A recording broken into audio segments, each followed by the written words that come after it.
Coach, can you just start with lineup here tonight? Any changes? Andy's in nets. Clayson's back in. Harper out. The 12 forwards that we've got are in. Keep Dumont back as well? Yeah, Dumont's back. That's where it's at.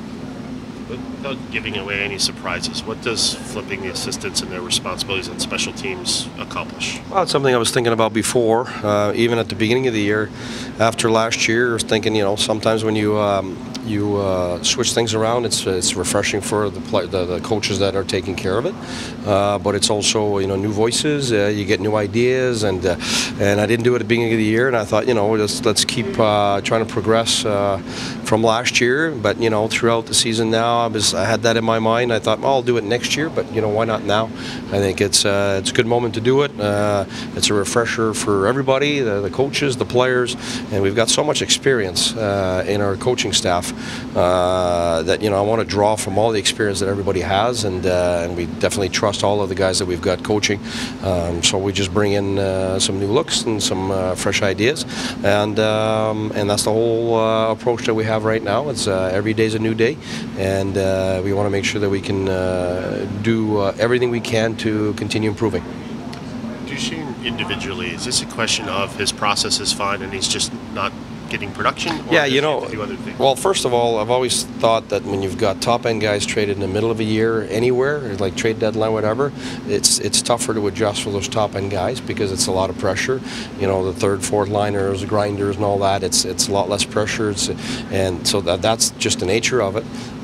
Two is when he came in, he's had these unbelievable games where it just didn't go in either for himself or for the guys he was feeding, and we fell into a lull in that 1 month on the road, and it was just tough for the entire team. So of course, and then it got tough for him too. They got a little probably tougher mentally for him at some point, like everybody else. But the things for sure is right now, I don't think there's an adjustment anymore.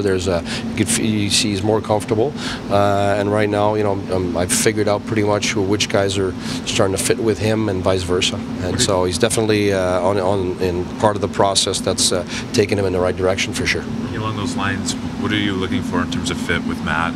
Like, what have you seen in terms of who plays well with him? Well, I think we had when Matt came in, I was hoping that it would work really well with Bobby Ryan, and it did. It just didn't produce, and there's a part of it too that Bobby had been away for a month and then came back, and he was trying to get his game back, but mainly he was playing, but he couldn't shoot. He had trouble passing because of his finger, so he just wanted to come back early, and we put them together. They looked terrific, but it wasn't going to the back of the net, and then I let that go to try other things, and I think I'm just going back in that direction now, because I think 2 games ago we played great. They played great together, and they scored, and they had some chances, and so I'm trying to give that look a better chance. Why do you think they play well together? Like, what is it about? Oh well, the small environment guys, both of them. I think Dutchie's more of a small area passing, supporting, force in the offensive zone, and Bobby's really good at that. Like he's great at. It looks like he's got no space, but he creates something out of it. He's got terrific vision, so they're able to tic-tac-toe and support each other. So that's what we're trying to bank on right now. The light. There you go. That's the light at the end of the tunnel right there. It is a tunnel too. As a coach, as the trade deadline kind of starts looming, do you do anything to make sure guys don't start reading rumors or getting caught up? They're told all year not to read anything. So, if they do, then that's their fault if their minds get boggled up and all that stuff. Because it's you're right. It is easy to start reading everything that's happening, and if it's not your job, like you guys, it's your job, and you got to be aware of everything. Us is the opposite. We can't be aware of anything, because the minute things start going in your mind, you're just adding stuff that doesn't help you in any regard. Because if there's 3 million people out there, there's 3 million opinions, and certainly not something that helps you be focused. So, you know, whether it's one player or another, whether it's the team, your focus has to be extremely narrow in terms of what we want to do and what we want to accomplish, so that we're able to, from one day to the next, be able to move on with a free mind and with everything that we need to do. It's already plenty to be thinking about when you got to react in fractions of seconds on the ice. So yeah, I mean, a lot of players will tell me that they're, you know, they feel a lot better once they understand that they gotta stay focused only on what they need to do rather than what's out there, and trade deadline is part of it.